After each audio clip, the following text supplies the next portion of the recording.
Face بک، ٹک talk, سب پر پابندیاں، press, electronic media.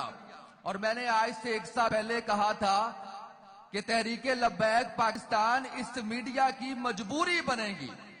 اور آج سوشل میڈیا کی یہ ٹیم خراج تحسین کی مستحق ہے جو یہاں پر موجود ہے اور اس عرس کو کور کرنے کے لیے اپنے فرائض ادا کر رہی ہے.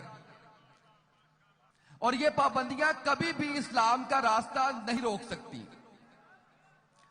اور یہ خوف ہے، یہ ڈر ہے کہ کہیں اسلام اس ملک میں آ نہ جائے، کہیں یہ عشق رسول صلی اللہ علیہ وآلہ وسلم، نبی پاک صلی اللہ علیہ وآلہ وسلم کی محبت ان دلوں میں جاگ نہ جائے. تو پھر میں یہ کہتا ہوں کہ یہ صوبائی اسمبلی کیا، یہ قومی اسمبلی کیا، یہ سینٹ کیا، عاشقان رسول صلی اللہ علیہ وآلہ وسلم کا رخ اگر انڈیا کی طرف کر دیا جائے تو کشمیر آزاد، اور اگر اسرائیل کی طرف کر دیا جائے تو فلسطین آزاد.